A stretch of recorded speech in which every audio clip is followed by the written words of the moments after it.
새누리당과 더불어민주당 원내대표 경선 구도가 어느 정도 윤곽을 잡았습니다. 네 분의 전문가와 자세한 내용 살펴봅니다. 이진곤 경희대 개원교수, 장성호 건국대 교수, 김은국 경기대 겸임교수, 강희영 한양대 겸임교수와 함께합니다. 안녕하십니까? 예, 안녕하세요. 어서 오십시오. 먼저 이제 새누리당 원내대표 경선 이야기를 좀 나눠봐야 될 것 같습니다. 이 원내대표 경선을 앞두고 나경원 의원과 유기준 의원, 정진석 당선자까지 3파전이 확정이 되어 있습니다. 먼저 리포트를 보고 대담 시작하겠습니다. 지난주 출사표를 던진 유기준 의원에 이어 나경원 의원과 정진석 당선인이 출마를 공식화하면서 새누리당 원내대표 경선 대진표가 짜여졌습니다. 수도권 원내대표 필요성을 제기하며 도전에 나선 나 의원은 경쟁자였던 PK 사선 김재경 의원을 러닝메이트 정책위 의장으로 영입해 지역적인 조화를 꾀했습니다. 계파에 기대지 않은 정치인 나경원이 계파 통합과 당의 혁신적이고 화학적인 통합을 이루어내겠습니다. 여성 원내대표를 선출하는 것 자체가 큰 변화와 개혁의 상징이. 충남에서 4선에 성공한 정진석 당선인도 출사표를 냈습니다. 러닝메이트로 경북의 3선 김광림 의원과 손을 잡아 전통적인 텃밭 TK 표심을 고려했습니다. 우리가 협치하고 혁신하면 민심도 다시 돌아올 것입니다. 대야 협상 능력과 경제 전문성으로 국민의 지지를 얻는 원내 지도부가 되겠습니다. 친박이지만 탈계파를 선언한 유기준 의원은 계파가 아닌 사람 중심의 당을 만들겠다고 거듭 강조했습니다. 충청권의 이명수 의원과 한조를 이뤘습니다. 원내대표 출마를 계파 갈등으로 보는 것이야말로 다시 당을 계파 정치로 몰고 가는 구태인 것입니다. 판세는 예측 불허입니다. 정 당선인이 친박계의 물밑 지원을 받고 있다는 얘기가 나오면서 친박 대 비박 간 세대결이 전망됐지만 유 의원의 출마로 친박계 표심이 여러 갈래로 갈라져 어느 쪽도 우세를 점치기 어렵게 됐습니다. 결선 투표까지 가는 접전이 불가피할 것이란 관측 속에 계파 대결로 번질 경우 또 한 번 민심의 외면을 받을 것이란 당내 우려와 맞물려 인물 대결이 될 것이란 예상도 나옵니다. 연합뉴스TV 이경우입니다. 네, 앞서 보신 것처럼 3명의 원내대표 후보자들의 3파전이 새누리당에서 시작이 됩니다. 자세한 내용은 잠시 뒤에 더 이야기를 하기 때문에 먼저 처음에는 과연 누가 어떤 이유 때문에 될 것 같다라는 전망을 먼저 짧게 듣도록 하겠습니다. 먼저 이진곤 교수님. 저는 나경원 의원이 유력하지 않냐 이렇게 봅니다. 왜냐하면 방금 자신도 이야기했지만 여성 원내대표 또 이게 상징성도 있거든요. 네. 그다음에 또 사실 박지원 그러니까 국민의당 그 원내대표 지금 내정이 아니라 결정된 분이잖아요. 차기 그러니까 원내대표를 상대할 때는 박지원 원내대표가 굉장히 노련하거든요. 그런데 남자가 나도 노련하다 이렇게 붙어가지고 이기기 어려울 거예요. 그런데 네. 이제 여성인 그 점에서 장점이 있지 않을까. 또 나경원 의원이 굉장히 똑부러지고 또 합리적이고 이러니까 거기다가 이제 왜 또 같은 사선을 또 지금 러닝메이트로 삼았지 않았습니까? PK에서. 그래서 아마 좀 유력하지 않을까 저는 그렇게 보는데. 네. 제 생각입니다. 알겠습니다. 김은국 교수님. 네, 저는 정진석 당선인이 좀 더 유력하지 않나. 왜냐하면 네. 그동안의 정무수석, 원내대표 다양한 경험이 있고요. 또 충청권의 대표주자로서 TK 지역의 김광림 의원과 러닝메이트를 이뤘거든요. 다시 말해서 충청과 TK, 새누리당의 핵심 지지 기반이고 또 미래를 내다봐야 되는 그런 측면들, 그리고 개인적으로 굉장히 이런 협상을 많이 해본 그런 협상력이라든가 이런 점들을 샀을 때는 정진석 당선인이 이 새누리당의 원내대표로서 의원들의 좀 지지를 끌어낼 가능성이 높지 않나. 네. 저는 평가를 그렇게 하고 있습니다. 알겠습니다. 장성호 교수님은요? 네, 결론적으로는 저도 이제 정진석 후보가 네. 유력하리라고 보는데 세 가지 이유입니다. 첫째는 이번 4.13 총선의 표심에 따라서 새누리당은 충청권에서 상당히 선전했고 더민주는 수도권에서 선전했고 그리고 국민의당은 호남에서 선전하지 않았습니까? 각 지역별로 선전한 지역에서 원내대표가 나오는 것이 국민 유권자들을 존중하는 그런 당의 어떤 모습이 아닌가 그러는 것이고 두 번째는 충청이 향후 내년 대선에 아주 전략적인 포인트가 되는 지역이 될 것 같습니다. 네. 그런 차원에서 충청을 배려할 필요가 있다. 각 당에서는. 그런 차원에서 새누리당은 정진석 후보가 약간 앞설 것 같고 그리고 다수의 어떤 구조적으로 보면 친박과 비박 간에 있어서 친박이 6대4로 앞서 있는데 원내대표와 당대표가 분리 선거로 간다고 봤을 때는 비박계보다는 중도계인 정진석 후보가 약간 앞서지 않을까 이렇게 저는 전망합니다. 네, 정진석 후보가 벌써 투표입니다. 강희용 교수님. 저도 뭐 정진석 당선자가 가장 유력하지 않을까 싶습니다. 네. 그게 바람직한가에 대해서 뭐 별개로 치고요. 일단은 그 새 후보가 일단은 친박, 비박, 저는 정진석 후보 같은 경우에는 비친박이다 이렇게 이제 말씀을 드리고 싶어요.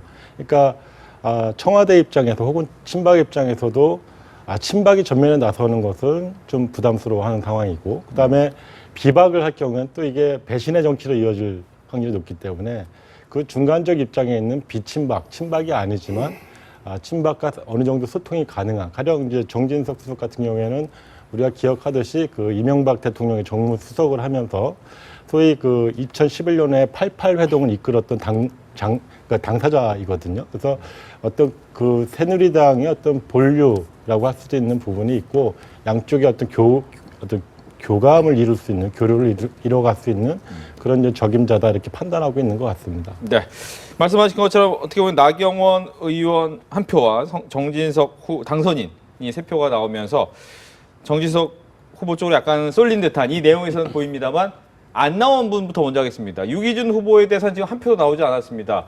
그런데 이제 유기준 후보 같은 경우에는, 원내대표 후보 같은 경우에는 친박계 출신의 유일한 또 후보란 말이죠. 거기서 왜 표가 안 나왔는지에 대한 얘기 좀 들어야 될 것 같아요. 먼저 이진구 교수님, 왜 그럴까요?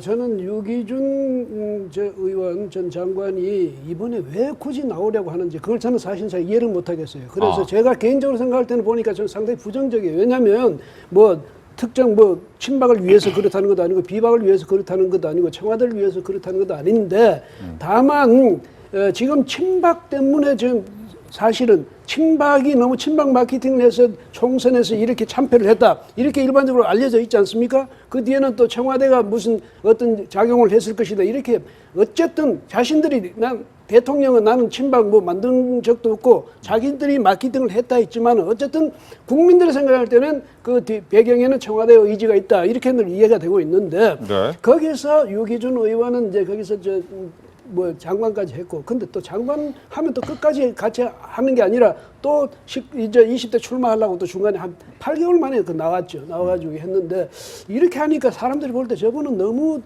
자리 지향적이 아닌가 이런 인상을 줄 수도 있어요. 그 다음에 청와대나 지금 친박계에서는 저 유기준 의원이 상당히 부담스럽거든요. 만약에 저분이 된다 칩시다. 돼버리면 그 다음부터는 친박도 청와대가 굉장히 궁지에 몰린답니다. 몰릴 수밖에 없어요. 왜냐하면 겉으로는 아닌 척하고 속으로는 결국 친박 원내대표를 만들었구나, 이렇게 될 수밖에 없거든요. 그런 점에서도 아마 친박에서도 저분을 밀어주기가 상당히 어려울 거다. 네. 그렇다면 유기준 의원은 아마 그 순위에서 좀 밀릴 수밖에 없지 않을까. 이건 제가 볼 때 그렇게 본다는 얘기입니다. 네, 김 교수님은 왜 지금 뭐 어떻게 보면 이진공 교수님께서 왜 나왔는지 좀 이해가 안 되는 부분이 있다라고 했습니다. 어떤 부분에서 나왔다고 생각하십니까, 유기준 의원이? 원래 유기준 의원이 굉장히 열정이 크고 일을 하고 싶어하는 그런 일 욕심이 있습니다. 네. 그래서 이번 기회에 이렇게 허물어진 당을 이렇게 세우고 본인이 정치적으로 뭔가 꿈을 키워보고 싶다는 그런 생각을 가질 수 있다고 생각합니다. 그건 정치인 모두의 욕심이거든요. 그렇지만 현재 상황은 너무나 새누리당의 고통스러운 상황입니다. 총선에서 어쨌든 간에 대참패를 했고, 박근혜 정부의 국정 동력의 위기가 간 상황에서 일단 박근혜 대통령이 친박을 내가 만든 적이 없다 라고 친박 이 존재 자체에 대해서도 일단 부정했고요. 네. 청와대에 부담스러워하죠. 그다음에 친박의 소위 자장이라고 했던 최경환 의원이 친박계는 나가지 않는다라고 했음에도 불구하고 소위 친박 그룹의 그런 막후에 있는 그 민의를, 친박계 그룹의 그 뜻을 사실은 거스리고 나온 거거든요. 이것이 친박계 내부에 상당한 균열이 간다고 보고요. 유기준 의원은 역시 일을 하고 싶은 열정은 있지만 현재 정치 상황에 대해서 좀 더 진솔해야 되지 않을까. 제가 새 후보들 뭐 다 출마 선언문을 꼼꼼히 읽어봤는데요. 다들 현실에 대한 그 자성이랄까요. 이번 총선 참패에 대한, 그리고 그동안의 국정 운영에 대한 정말 내부의 친박 진영의 뼈를 깎는 자성이 있어야 되는데 그런 부분이 상당히 약하다. 그리고 미래에 대한 비전도 상당히 좀 부족한 부분들을 저는 많이 읽었습니다. 그래서 유기준 의원이 일에 대한 욕심은 있지만 지금 그렇게 나서기에는 굉장히 어려운 상황이고 친박계 지지를 끌어내기도 어렵기 때문에 유기준 의원에게 제가 표를 드리지 못했습니다. 네. 아쉽습니다. 장성호 교수님께서 아까 이제 정진석 후보에게 한 표를 주면서 했던 얘기가 어떻게 보면 친박계가 나중에 당권까지 생각하기 때문에 현재는 친박이나 이쪽에서는 안 될 것이다라는 얘기를 하셨단 말이죠. 네. 근데 문제는 친박에서 그렇다면 유기준 후보를 제대로 제어하지 못했다는 것은 즉 앞으로 당권도 제대로 못 잡을 것 아니냐라는 생각도 드는 부분이 있습니다. 그건 뭐 차원이 틀리다고 봅니다. 네. 유기준 의원은 저는 부정적으로 이제 말씀을 하셨는데 저는 긍정적인 카드로 흥행 카드로서도 효용 가치가 있다고 봅니다. 새누리당 이번에 4.13 총선 때 제1당을 뺏기고 참패를 했기 때문에 저는 애초부터 당내 경선을 완벽한 당내 경선을 해야 된다. 그러나 일각에서는 이것을 합의추대하기 위해서 계속 노력했지만 그것이 안 되지 않았습니까? 특히 최경환, 서청원 의원 등이 친박은 나오지 마라. 유기준 의원을 출마를 포기하려고 했었죠. 종용을 상당히 했었는데 네. 그것이 실패한 것이 그 자체가 저는 새누리당 개파색이 상당히 옅어진다는 것을 국민들한테 보여주는 반증의 카드로서 어떻게 보면 이것은 어떤 홍보적인 측면에서 긍정적인 효과를 볼 수 있다고 보고 그럼에도 불구하고 당선은 안 될 겁니다. 안 되지만은 일단 표를 나중에 투표를 해서 딱 보면 정진석 후보가 되든 나경원 의원이 되든 둘 중에 한 분이 될 텐데 그래도 과거에 원조 친박이라는 분이 들어가서 함으로써 자 이제 새누리당 앞으로 친박이 대세는 아니고 우리도 이제 비박이라든가 아니면 중도계가 새누리당에서 개파색이 점점점 옅어지기 때문에 새누리당의 어떤 희망, 앞으로의 개혁 이런 방향을 국민들이 봐달라. 이런 어떤 홍보 마케팅 차원에서는 한날의 미랄이 될 수도 있는 카드라고 봅니다. 네. 정진석 후보 역시 선택을 하셨죠. 유기준 후보를 선택하지 않으신 이유는 어디 있습니까? 일단 유기준 후보께서 그 부산에서 이제 그 출마를 쭉 해오셨는데 이번에 부산에서 사실 더불어민주당에게 5석을 내주고 그러니까 그 책임으로부터 일단 자유로울 수 없는 부분이 하나 있는 것 같고요. 두 번째는 이제 그 새누리당에서 작년에 이제 원내대표 선거를 했을 때 그때도 친박 비박 구도였거든요. 그 유승민 의원과 이주영 의원이 붙었지만 그때 친박이 사실 패배를 했고요. 또 국회의장 선거에서도 정의와 황우여 의원 간의 대결에서도 또 실패를 했고 네. 그 여파가 사실 그 당과 청와대의 소통이 그러니까 청와대 기대만큼 가지 않았다라고 하는 거에 대한 그 친박의 내부 평가가 있었던 걸로 알고 있습니다. 그런 과정들 속에서 이번에 친박의 어떤 책임론이 불거진 상황에서 전면으로 나서는 것 자체가 상당히 부담스러울 수밖에 없다가 그분에 대한 호불호를 떠나서 이 전체적인 그 판 자체가 유리한 판은 아닌 것 같다. 네. 이렇게 보여집니다. 알겠습니다. 지금 뭐 장성호 교수께서 이제 친박에서 어떻게 보면 이제 더 이상 친박은 주류가 아니다라는 것에 또 다른 반증을 보여주는 카드일 수 있다. 또 흥행 카드가 있을 수도 있다라는 얘기가 나옵니다. 즉 어떻게 보면 현재 친박이 분화되고 있다라는 부분에 대한 많은 기사가 쏟아지고 있는데 과연 분화는 되는 것인지 이 부분은 먼저 김웅 교수님께서 얘기를 해주시죠. 네, 저는 분화가 되고 있다고 봅니다. 네. 특히 청와대 박 대통령의 입에서 친박을 만들지도 않았고 그런 여러 가지 메시지가 있었고 최경환 의원의 그런 발언이 있었음에도 불구하고 박근혜 정부에서 장관을 지내고 또 당에서 핵심적인 역할을 했던 그런 분이 이를 거부하고 출마를 했다는 겁니다. 다시 말해서 저는 레임덕의 균열이 상당히 깊어지고 있다. 이제 레임덕의 양상이 보여지고 있는데 일단은 의원들 자체도 친박이라는 이름으로 더 이상 정치를 하는 데 있어서 위기의식을 느끼고 있다. 그것은 현재 친박이 일단은 이번 총선에서 상당수 약 20명 정도가 그 총선 이전보다 늘어났다는 그런 숫자의 분석이 있습니다. 그렇다면 친박이 다수를 점할 수 있음에도 불구하고 상당수는 현재의 박근혜 대통령의 국정 운영 동력 그리고 그동안의 친박근혜계의 흐름에 대해서 굉장히 국민들에게 부정적으로 평가받고 있는 부분에 대해서 부담을 느끼고 있는 거죠. 여기에 대해서 앞으로 의정 활동에 있어서도 상당한 부담을 느끼고 있는 것. 그래서 일단은 핵심적인 인물이었던 유기준 의원의 이런 탈박 선언이 나왔고요. 네. 그리고 다른 의원들도 아마 심각하게 고심을 하고 있을 것으로 보입니다. 그래서 저는 이제는 새누리당 내에 다양한 해체 모여의 다양한 흐름들이 나타나기 시작할 거고 앞으로 이런 부분들이 박근혜 대통령이 얼마나 당을 존중하고 또 협치의 가능성을 보여주느냐에 따라서 이 친박의 균열이 좀 더 안정적으로 가느냐 아니면 극단의 갈등 양상으로 갈 수 있느냐 그 부분이 결국은 당청 관계의 핵심적인 흐름에 따라서 결정이 될 거라고 봅니다. 네, 이진공 교수님, 친박의 분화. 친박은요, 앞으로 계속 그 대통령 임기가 이제 1년 10개월 정도 남았습니까? 지금 와서 계속 친박 이러면 오히려 대통령한테 부담만 더 주게 되죠. 그다음에 어차피 이제 차기 대통령 선거가 가까이 다가올수록 당내에서 현직 대통령을 중심으로 한 그런 개파는 서서히 그 약화될 수밖에 없는 거죠. 그건 뭐 어쩔 수 없는 거예요.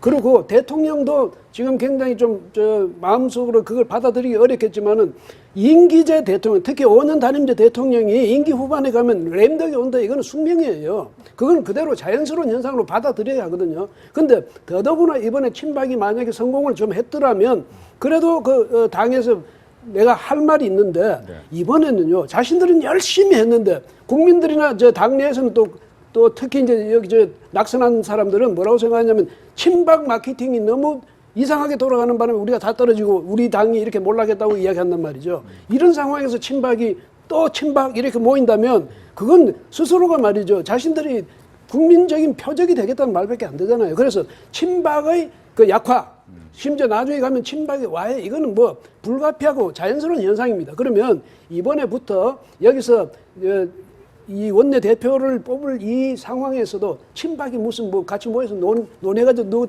특정 후보를 만약 민다 이런 식의 낌새라도 보이면 그 순간에 밀어주는 그 사람이 서로 당선된다 하더라도 그분은 앞으로 원내대표 업무를 수행하는데 상당히 난관에 부딪힐 것이다. 이런 점에서 친박은 지금은 아무 말도 안 하고 그다음에 자연스러운 변화에 순응해 가는 것이 이것이 친박 의원 이른바 친박이었던 분들 스스로가 자신을 지키는 길이다. 그냥 나 탈박이다 했다가 또 비난이 오니까 나 탈박은 알겠습니다. 아니고 이런 식 말고. 네, 알겠습니다. 말씀하신 것처럼 뭐 역대 대통령이 뭐 임기 말쯤 되면 대통령을 지지했던 사람들이 이제 좀 분화되는 모습이 당연히 나타날 것이다. 이런 얘기를 해주셨는데 그렇다면 강희용 교수님께는 과연 당권은 친박이 잡을 것이냐 이렇게 분화되는데 이 부분은 어떻습니까?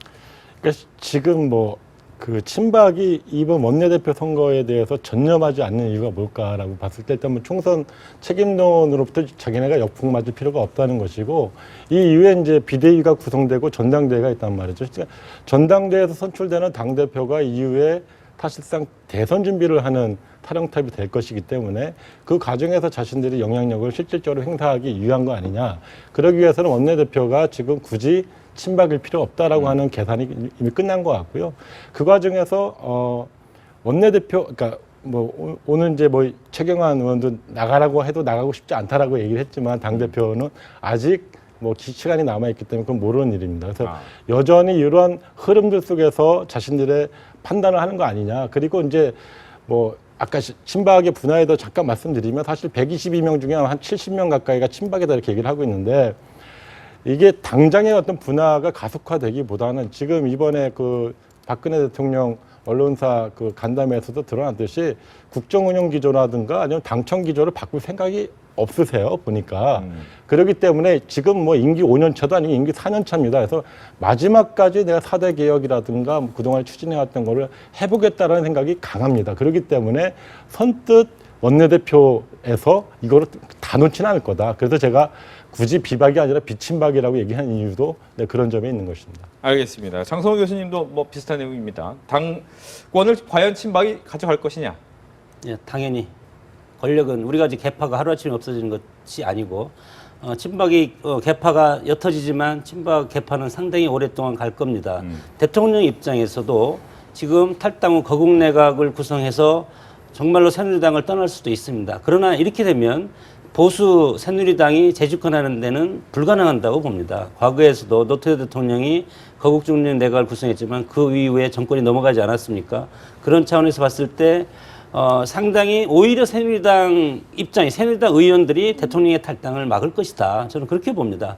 그런 차원에서 앞으로 대통령의 역할도 상당히 중요할 것이고 그럼에도 불구하고 국민들한테는 과연 개파 싸움 때문에 이번 총선이 졌다는 한 축의 어떤 원인 이것을 그냥 갈 수는 없지 않겠습니까? 그런 차원에서 원내대표에서는 비박계가 가고 중도계나 그리고 당권은 당연히 친박계가 가서 어차피 대권이 되려면 강한 지도력이라든가 다수의 어떤 계파를 차지하는 곳에서 당 대표가 나올 수밖에 없습니다. 그런 차원에서 봤을 때 친박 대표가 가능하다고 봅니다. 알겠습니다. 새누리당 이야기는 이 정도로 마치도록 하겠고요. 더불어민주당 이야기로 넘어와 보겠습니다. 새누리당보다 이제 하루 늦은 4일 날 원내대표 경선을 하게 됩니다. 당내 최대 기파인 친노나 친문의 후보는 출마하지 않기 때문에 과연 이들이 어떤 선택을 할지도 관심이 쏠리고 있습니다. 리포트 먼저 보겠습니다. 더불어민주당의 원내대표 경선에는 6명이 도전장을 냈습니다. 사선의 강창일, 이상민 의원이 국민의당 원내대표에 선출된 박지원 의원에 대적할 경륜을 앞세워 선거전에 뛰어들었고 노웅래, 민병두, 우상호, 우원식 의원 등 3선 당선자 4명도 패기론을 앞세워 출사표를 던졌습니다. 그러나 친노 직계인 홍영표 의원이 막판 고심 끝에 출마하지 않기로 하면서 원내대표 경선은 주류 진영의 후보가 아무도 없는 가운데 치러지게 됐습니다. 총선 이후 친노 친문 그룹이 50명에 달한다는 분석이 나오는 가운데 최대 계파인 이들이 누구에게 표를 몰아줄지에 관심이 쏠리고 있습니다. 다만 단일 대우를 형성하면 패권주의 논란을 낳을 수 있는 탓에 특정 후보를 옹립하려는 움직임은 아직 포착되지 않고 있습니다. 문재인 전 대표 측도 당선인들이 각자 판단할 일이라며 선거에 개입하지 않겠다는 뜻을 밝혔습니다. 하지만 차기 원내대표가 문 전 대표의 대권 가도에도 영향을 줄 수 있어서 주류 세력이 막판에 특정 후보를 밀 수 있다는 관측도 나옵니다. 후보 난립에 따른 일부 후보 간의 합종 연횡 가능성, 전체 의원의 절반에 육박하는 초선들의 선택도 판세에 영향을 미칠 전망입니다. 연합뉴스TV 박효정입니다. 네, 이번 총선에서 일당을 차지한 더불어민주당. 이 더불어민주당 20대 초반을 내가 이끌어 보겠다라고 하는 분들이 상당히 많습니다. 처음엔 10명 정도까지 나올 것이다 예상이 됐다가 좀 줄어서 6명입니다. 보니까 이제 4선에선 이상민, 강창일 의원이고요. 3선에서는 우상호, 노웅래, 민병두, 우원식 의원 등이 있는데 먼저 이제 처음에 이번에는 누가 왜 될 것이다를 먼저 간단히 듣고 또 아까처럼 자세한 이야기를 들어보도록 하겠습니다. 지금 화면에 나오는 이 6분이 이번 더불어민주당의 원내대표 후보가 되는데 이번 얘기는 김홍욱 교수님부터 얘기를 해주시죠. 누가 왜 될 것 같다라고 얘기를 해주시면 됩니다. 네, 너무 막상막하라서 숫자가 많아서 사실은 선정하기는 힘든데요. 일단은 우원식 후보 같은 경우는 을지로위원회라든가 다양한 당내 여러 가지 어려운 사람을 위한 더불어민주당의 정책에 맞는 그런 활동을 펼쳐왔었고 또 활동의 측면도 굉장히 어떤 가치지향적인 그런 측면에서 좀 높이 평가할 수 있겠고요. 민병두 의원 같은 경우는 굉장히 협상력, 전략적 지혜 측면에서 굉장히 뛰어난 능력이 있지 않습니까? 다들 뛰어난 역할인데 어느 분이 탁 튄다라고 하기는 어려워서 네. 일단은 전 두 분을 우원식 꼽아봤습니다. 후보와 민병두 후보가 좀 유력하다라고 적겠습니다. 이진공 교수님. 저는 민병두 후보가 유력하지 않을까. 왜냐하면 지금 김 교수님 말씀처럼 네. 전략 또 홍보 이런 쪽에서는 또 전문가니까 만약에 또 박지원 의원하고 상대해가지고 너무 강대강으로 나갈 수도 없는 거고 그렇죠. 그런데 머리로 나가는 게 좋을 것 같아요. 그래서 여기도 전략에서는 자신 있다고 하니까 어쩌면 그런 면에서 또 더불어민주당도 말이죠. 여기서 이제 박지원 의원하고 힘으로 부딪힌다든지 이렇게 하기보다는 전략으로 하면 오히려 그러니까 큰 정당으로서 위상을 한번 이 민병두 의원이 좀 나서서 전략으로서 좀 이겨봐줬으면 하는 그런 기대가 있지 않을까. 네. 저는 그렇게 생각합니다. 알겠습니다. 강희용 교수님. 저는 이제 당에 몸담고 있는 입장에서 누구를 얘기하기 참 곤란한데요. 네. 일단 기본적으로 평가는 우상호, 우원식, 민병두 의원의 3파전이 되지 않을까라고 하는 게 일단 대체적인 평가인 것 같습니다. 그 과정에서 일종의 단일화 흐름도 있고, 그래서 선거 기간이 워낙 짧기 때문에 어떻게 갈지 모르겠지만 일단 대체적으로 그런 3파전을 기준으로 했을 때 아까 말씀하셨던 우원식 의원 같은 경우에는 초선 의원들의 표심이 중요한데 을지로 위원회 활동을 하면서 다양한 사업들을 초선 의원들 입에 들어오신 분들하고 접촉면들이 꽤 넓어요. 그러니까 그런 점에서 좀 우세한 위치에 있지 않을까. 그다음에 민병두 의원 같은 경우에는 일종의 통합행동의 중심 주자이기도 하면서 또 한편으로는 당의 정책통, 그러니까 전략통이면서도 이번 정책연구원장을 쭉 꾸준히 맡아오면서 포용적 성장이라든가 포용적 경제라고 하는 이번 총선의 화두가 됐던 경제 이슈를 꾸준히 준비해왔던 부분들이 있어서 이런 부분들이 좀 어필하지 않을까 싶습니다. 네. 친문 홍영표 의원이 마지막에 사퇴하지 않았습니까? 문재인 대표의 어떤 리더십 스타일을 보면 친문의 어떤 앞으로 이제 미래를 볼 수가 있는데 모험을 싫어하는 스타일인 것 같습니다. 이렇게 봤을 때 지금 출마자 중에서 주류와 비주류 굳이 나눈다면 주류가 우상호 우원식 의원이고 비주류가 강창일 노웅래 민병두 이렇게 봤을 때 주류 측에서 단일화가 되든 안 되든 주류 측에서 일단은 친문은 주류 측을 밀지 않을까.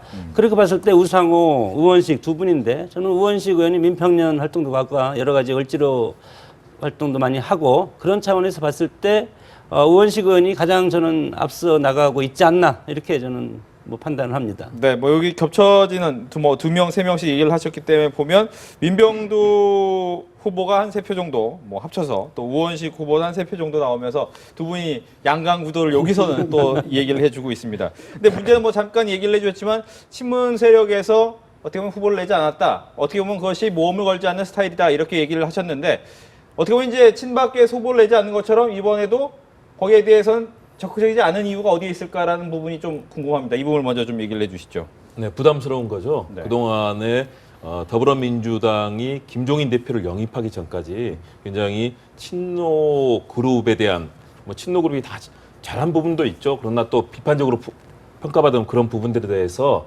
굉장히 부담이 있었는데 일단은 문재인 전 대표의 최근 상황 더군다나 양산으로 이제 사실 내려가셨잖아요. 그런 과정에서 뭔가 새로운 흐름 그리고 당의 새로운 이 조직을 끌고 가는 그런 흐름이 만들어질 때 지나치게 부상되는 것은 그동안의 친노, 친문 그룹에 대한 일정한 비판적인 시각에서 그 부분이 다시 나오는 게 부담스럽고요. 네. 두 번째는 문재인 전 대표가 다시 한번 그로 인해서 다시 정치 전면에 등장하게 될 경우 그로 인해서 당내에 또 여러 가지 갈등이 생길 수 있고요. 세 번째는 국민의당과 여러 가지 앞으로 이제 캐스팅 보트를 놓고 대여 관계에서 야당 간의 협상을 잘 이끌어야 되는데 결국은 다시 여기서 어떤 당내 분파의 흐름이 커질 경우에는 그 부담이 될 수밖에 없습니다. 그렇기 때문에 저는 현재 굉장히 이 문재인 전 대표를 생각하는 친문 그런 의원들의 생각은 여기서 부담이 되는 역할보다는 당의 안정을 찾는데 그리고 새로운 가치 특히 국민의당과의 협상에서도 좋은 역할을 할 수 있는 그런 흐름을 만드는 것이 중요하다고 다들 보기 때문에 이번 소위 말하는 친문 그룹이 좀 더 수면 아래서 열심히 당을 일으키는 역할을 하는 쪽으로 방향을 잡지 않았나 생각을 합니다. 네, 이진공 교수님. 우선 말이죠. 더불어민주당이 친문 혹은 친노 이쪽에 후보를 안 내고 이렇게 하는 것은 아까 장성호 교수가 뭐라고 했냐면 이제 새누리당에 적용했던 그 말은 저는 사실은 더불어민주당에 적용해야 되지 않을까. 왜냐하면 이걸 보면 앞으로 김종인 대표를 계속 모시고 갈 생각은 전혀 없다. 그러면 이제 당권은 누구에게 가야 되냐? 완전 친문은 아니더라도 범친문은 가야 된다. 그래야 왜냐하면 문재인 전 대표가 자기의 그 대선 주자로 나설 때 적어도 그걸 이끌어갈 수 있는 그런 당 지도력은 갖춰야 되거든요. 네. 그런 점에서 지금 만약에 여기다가 친문 세력, 친노 세력을 누구를 원내대표로 했다고 할 때는 상당히 또 역풍이 나올 수가 있다 이 말이죠. 그러니까 일단 여기서는 역시 또 친문 정당이군, 뭐 친노 정당이군 이런 이미지를 피하면서 그러면서 김종인 대표를 또 조용히 좀 모셔내면서 뭐 다른 역할을 드리든지 모셔내면서 당을 뭐 이를테면 정세균 의원이 당권을 잡는다든가 이렇게 함으로써 우호적인 당 지도부가 형성되고 그러면 문 대표가 앞으로 대권을 지향하는데 좀 더 수월하지 않을까. 근데 그런 걸 생각 안 하고 그런 거 없이 그냥 되는 대로 하세요 이렇게 할 수는 없거든요. 문 대표 입장에서는. 그래서 아마 그런 전략으로 가는 게 아닌가 저는 그런 생각이 드네요. 장성호 교수님도 동의하십니까?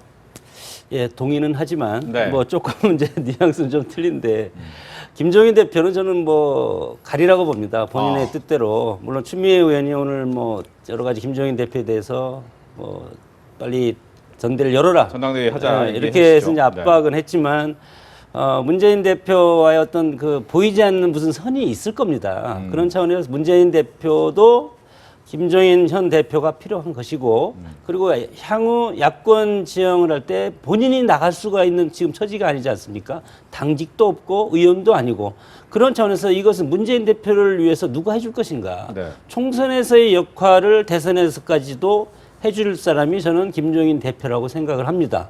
제가 제3자 입장에서 봤을 때 그런 차원에서 과연 물론 추미애 의원이 그런 식으로 하는 것은 상당히 의미가 있다고 봅니다. 당이 건강하게 싫은 소리가 나와야 되는 거거든요. 그런 차원에서는 긍정적이지만 실질적으로 지금 과거에 문재인 대표가 보궐선거 참패 이후에 계속 친노패권 청산을 하라고 해도 끝까지 안 했지 않습니까? 네.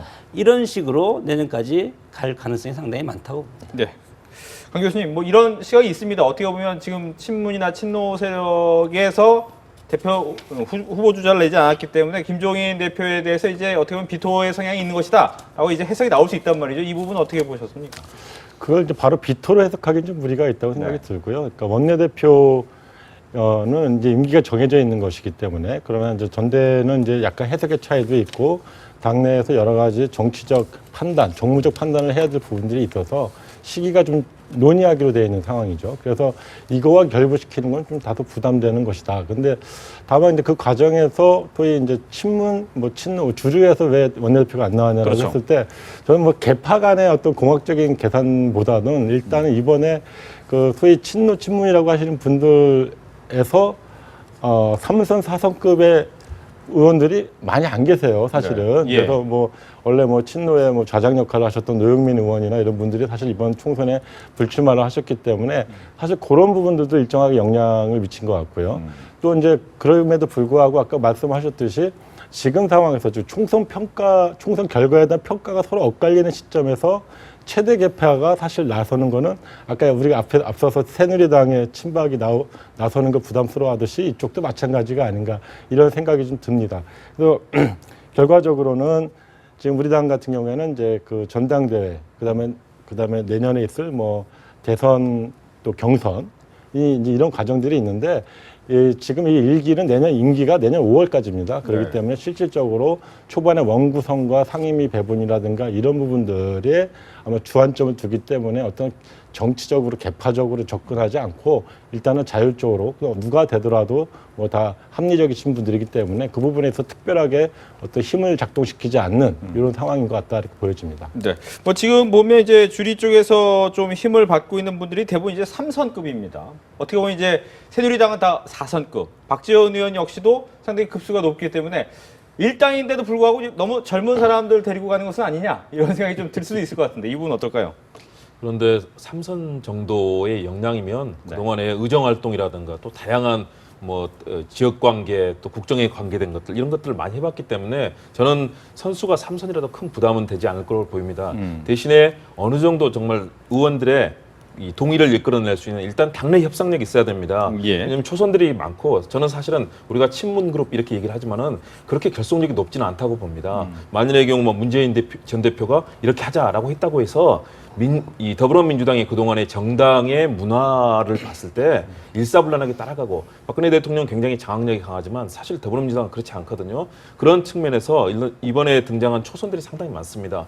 이분들의 마음을 어떻게 사고 또 굉장히 노련한 박지원 국민의당 원내대표 같은 경우는 굉장히 다양한 전략 전술적인 이런 스텝을 밟을 텐데요. 네. 그러면서도 사실은 그쪽도 야당입니다. 그렇기 때문에 전반적으로는 새누리당이라는 대여 투쟁과의 관계에서 야당 간의 전선을 만들 거라고 보기 때문에 일정하게 더불어민주당과 공조 관계는 형성을 할 거라고 저는 판단을 합니다. 그런 측면에서 봤을 때는 사선의 두 분도 굉장히 뭐 노련한 분들이지만 뭐 이상민 의원이라든가 강창일 의원 그렇지만 3선에 지금 현재 나온 네 분이 다 어떤 원내대표를 맡는 데는 저는 충분히 역량들은 갖췄다고 봅니다. 대신에 이번에 오신 이제 초선들이 굉장히 많기 때문에 이분들이 어떻게 투표를 하고 이분들의 마음을 사는 그런 출마 선언, 제가 출마 선언을 읽어봤는데 다들 어쨌든 포부는 굉장히 뭐 열정적으로 내놓았는데 네. 대신에 향후 원내 전략이라든가 이런 부분이 좀 약하더라고요. 이런 부분들을 더 어떻게 호소하고 또 친화력을 보여주느냐에 따라서 저는 그중에 누구도 그런 역할을 맡아서 특히 박지원 국민의당 원내대표가 상당히 좀 그런 전략적인 공조를 해줄 거기 때문에 네. 그렇게 더불어민주당에 누가 맡더라도 큰 어려움은 없을 거다라고 생각합니다. 예. 이진공 교수님, 지금 박지원 원내대표가 전략적으로 공조해 줄 거다라고 했는데 그렇게 예상하십니까? 근데 이제 박지원 원내대표가 뭐라고 이야기했냐면 저 TV에 요즘 나와서 네. 나는 4선이지만 아무도 나를 4선으로 보는 사람 없다. 7선 이상으로 본다. 이렇게 이야기. 그 정도 스스로가 이제 굉장히 노련하다. 사실 노련해요. 노련한데 다만 제3당의 한계라는 게 있습니다. 제3당은 지금 와서 우리가 말할 때 캐스팅 보트 역할을 한다. 네. 이쪽 저쪽이 다 국민의당에 앞에 가서 그냥 굽신굽신 할 거다 이러지만 역대 제3당은요. 결국은 어디 흡수되거나 이렇게 해서 그 끝이 별로 안 좋았어요. 그런데 이번에 국민의당이 이제 그래도 괜찮은 것은 안철수라는 자기 대선 주자급을 갖고 있다. 이 점에서 이제 국민의당이 한번 거기 기대를 하는 것 같은데 그래서 박지원 의원은 그 노련함을 가지고 양당을 새누리당과 더불어민주당을 어떻게든지 가지고 말하자면 자기들 국민의당이 유리한 쪽으로 이끌어 가려고 애를 쓸 거예요. 이제 한번 시도를 해봤죠. 벌써 한번 국회의장까지 슬쩍 시도를 해봤는데 이거는 이제 역풍이 좀 있었어요. 그래서 급히 이제 취소하고 이렇게 됐는데 어쨌든 이런 식으로 박지원 의원은 지금부터 앞으로도 계속 바로 그런 식으로 자기의 노련함을 가지고 양당에 꿀리지 않는 제3당 또 정부 의정을 특히 스스로 이끌어가는 그런 제3당 이걸 아마 앞으로도 계속 추구를 할 겁니다 하는데 다만 이제 제3당의 그 한계를 어떻게 여하히 잘 극복해낼지 거기에 박지원 원내대표의 성패가 결정이 되겠죠. 알겠습니다. 모시암 이야기를 해주셨기 때문에 이제 국민의당으로 바로 넘어가 보도록 하겠습니다. 이제 국민의당 같은 경우에는 이야기하셨다시피 이제 박지원 의원이 원내대표로 추대됐다는 부분도 있지만 어떻게 보면 대권 주자가 확실하게 있습니다. 지금 안철수 공동대표가 대권 주자로 확실하게 있는데 또 지지율도 상당히 좋게 나왔어요. 이 부분은 어떻게 보고 계신지 장성호 교수님? 뭐 지지율은 이번에서도 봤지만 큰 의미는 없다고 봅니다. 네. 어차피 지금 SNS 시대고 뉴미디어가 상당히 발달한 시대이기 때문에 내년 대선 국면에 들어가서도 충분히 새로운 후보가 나타날 가능성이 상당히 많고 오히려 기존에 있던 지금 새누리당부터 정치적인 세대 교체 바람이 불고 있지 않습니까? 이런 것들이 내년에 여론에 어떤 역풍이 불어올지 아무도 예측할 수가 없을 겁니다. 새누리당에서 혁신적인 후보가 새로운 어떤 정치적인 세대교체 후보가 나타났을 때 야당에서 과연 기존의 후보로 갈 수가 있을 것인가. 그렇게 봤을 때는 새누리당부터 오는 어떤 지각 변동이 야권 후보들을 다 잡아먹을 수가 있기 때문에 지금의 이런 뭐 20%, 15%, 1위 이런 것들은 아무 의미가 없고 다만 국민의당이 제3당으로서 정체성을 흔들지 않고 어떻게 갈 것이냐. 그리고 새누리당과 정치적으로 그리고 더민주와는 정치적 동반관계로 그리고 실리적으로 어떻게 갈 것인가. 이렇게 가다가 이것이 삐걱거리면 제3당의 정체성 문제가 심각하게 훼손되면 제3당의 스스로 자멸할 가능성이 상당히 있습니다. 그렇기 때문에 지금 국민의당은 뭐 양쪽에서 지금 뭐 서로 자기 편에 달라고 이렇게 해서 하지만 이것은 화무 11호이라고 네. 꽃은 피면 10일을 넘지 못하거든요. 이런 것을 상당히 조심해야 될 시기라고 봅니다. 예, 뭐 교수님이 이야기하셨다시피 뭐 1년 이상 남은 대선인데 그때까지 어떤 변수가 없겠습니까만은 이미 이제 한번 선거가 끝나고 나서 효과도 좋고 여기에 대해서 또 지지율까지 올라가면 안철수 의원 입장에서 상당히 기분이 좋은 일이고 어떻게 보면 힘이 또 받는 일 아니겠습니까? 근데 같은 그 여론조사를 이렇게 내용을 들여다보면 사실 네. 그 지지율 상승의 원인이 어디 있을까 이렇게 보게 되잖아요. 그러면 그게 김무성과 오세훈의 몰락의 일종의 반사 효과다. 반사 효과라는 네. 게 드러나거든요. 그러니까 그게 뭐 기존의 어떤 문재인 뭐 이제 전 대표의 어떤 지지율을 까먹는다거나 이런 개념이 아니라 그래서 지금 당장의 어떤 대선 주자가 없는 새누리당 지지 성향의 표가 일시적으로 간 거 아니냐. 즉 총선 때 드러났던 그러한 경향들이 당분간 이어지고 있는 과정이라고 보여지고요. 그렇기 때문에 이것이 얼마만큼 호남에서 견고하게 뭐 이리저리를 유지하느냐는 또 별개의 문제로 봐야 되겠지만 그 과정은 좀 더 지켜봐야 되겠다 이런 생각이 듭니다. 네. 그리고 안철수 뭐 후보의 어떤 지지율이라고 하는 게 뭐 이번에 일이 뭐 다음에 어떻게 나올지 모르는 거지만 실질적으로는 지금 그 박지원 이제 박지원 대표의 어떤 이러저러한 이제 설화들이 있지 않았습니까? 이런 것들이 전반적으로 좀 국민의당이 갖고 있는 좀 약간 부풀려진 그 신기루들을 좀 다시 되돌아보게 하는 그런 상황까지 오게 될 것 같고요. 실제로 국민들은 냉정하시거든요. 그러니까 그런 부분에 있어서 자기의 주어진 지위 위치 이상으로 만약에 오버를 하게 되면 네. 단번에 또 이제 응징을 하는 이런 경향이 있어서 이런 것들이 이제 또 여러 가지 복합적으로 나타나게 될 것이고 새누리당과 더민주의 지도부 원내 지도부가 구성되면서 네. 이런 것들은 이제 안정적으로 자리를 차지해 가지 않을까 이렇게 싶습니다. 예, 이제 어떻게 보면 두 분께서 이제 동일하게 지적해 주신 것이 이제 안철수 의원 같은 경우에 경제 부분에 대해서 이제 박근혜 대통령 이야기 뒤에 했던 말이라든가 뭐 박지원 의원이 국회의장에 대해서 캐스팅 보트를 여당에게 줄 수 있다라는 얘기를 한 부분에 대해서 좀 지적을 하셨습니다. 이 부분이 바로 이제 초심을 잃을 수 있다라고 지적했던 부분인데 김 교수님 어떻습니까? 초심을 잃은 걸로 보십니까? 어떻습니까? 저는 초심을 잃었다고 보지는 않습니다. 왜냐하면 이제 새 판이 형성되는 과정에서 어떤 이슈를 던지고 또 기선을 사실 제압하는 그런 작용은 분명히 있다고 봅니다. 그래서 저는 안철수 의원이 지금 이번에 1위에 올라간 것에 대해서 저는 의미가 일부 있다고 봅니다. 왜냐하면 그동안에 안철수 의원은 대부분 모든 이 투표에서 그 조사에서 2위 아니면 3위 대부분 3위에 있었는데 처음으로 1위에 다시 복귀한 굉장히 오랜만이거든요. 이건 뭐냐면 어떤 이슈를 잘 던지거나 물론 이번 컨벤션 효과도 상당히 있습니다. 원내 교섭단체가 되면서 캐스팅 보트에 주목받는 측면도 있지만 그러나 앞으로 어떤 이슈를 잘 던지고 국민의당이 캐스팅 보트 역할을 잘하는 것, 특히 박지원 원내대표 같은 노련한 분이 이슈를 주도하게 될 경우에는 국민의당이 도리어 국정 현안에서 어떤 해결 능력이라든가 이런 걸 보일 때는 안철수 의원이 굉장히 주도하는 그런 판이 될 수도 있다. 이걸 한번 입증을 했거든요. 네. 그러니까 앞으로 분명히 저거는 엄청난 시간이 남았기 때문에 부침이 있지만 1위를 할 수 있는 그 능력이 분명히 있다는 걸 보여줬기 때문에 저는 의미가 있다고 보고요. 예. 그러나 초기에 일단 과도하게 보이는 부분은 저는 분명히 교정이 될 걸로 보입니다. 곧 새누리당이라든가 더불어민주당이 안정을 찾게 되면 분명히 캐스팅 보트 역할도 사실은 한계를 가질 수는 있는데 그 이슈를 어떻게 주도하느냐. 이번에 몇 가지 법안에 대해서 보여줬던 부분들 제시를 하면서 전체 전국이 가져가야 될 앞으로 방향을 보여줬다는 점에서 저는 국민의당이 앞으로 갈 길을 잘 보여줬다. 그리고 이 페이스를 잘 유지하면은 그런 흐름을 탈 수도 있기 때문에 이번에 약간 좀 지나친 부분이 보이긴 했지만 새로운 가능성을 보여준 단초가 아닌가 생각합니다. 네, 이진구 교수님. 저는 두 분 장 교수님이나 강 교수님 말씀하신 게 특히 강 교수님 아주 중요한 지적을 하시는데 사실 이게 조정을 앞으로도 몇 번을 거쳐요. 지금 이 상황이 이게 뭐 어떤 결정적인 상황이 아니고 이런 조정을 앞으로 몇 번 거칠 겁니다. 그러면 옛날에 안철수 대표는 7위까지인가 떨어진 적도 있거든요. 그러다가 그때 제가 언젠가 어디 가서 꺼진 불도 다시 보자 하는 식으로 언젠가 또 안철수 대표가 올라설지도 모르죠. 이랬더니 꺼진 불 아닌데요. 누가 나보고 그러다 맞아 꺼진 불 아니다 그런데 정치는 꺼진 불일 수는 없어요. 언젠가는 올라설 수도 있는데 지금 이런 상황을 보면 정말 중요한 거는 아까 지적하셨지만 뭐냐면 안철수 대표가 과거 같지 않게 대통령 말을 그냥 어떻게 비판하는 게 아니고 비아냥거렸단 말이죠. 조소하고 조롱하듯이 했다.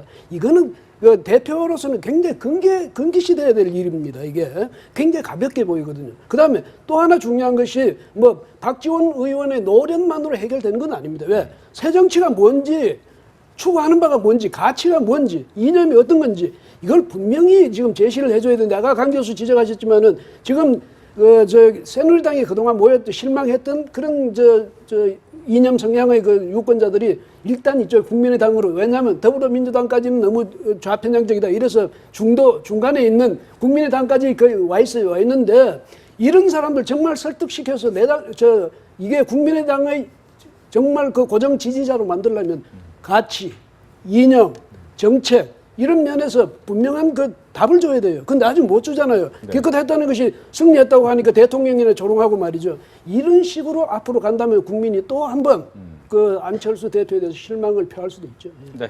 선진화법과 관련해서 이제 국민의당 지금 이제 하는 말씀이니까 선진화법이 있는 캐스트 보트가 과연 가능하겠습니까?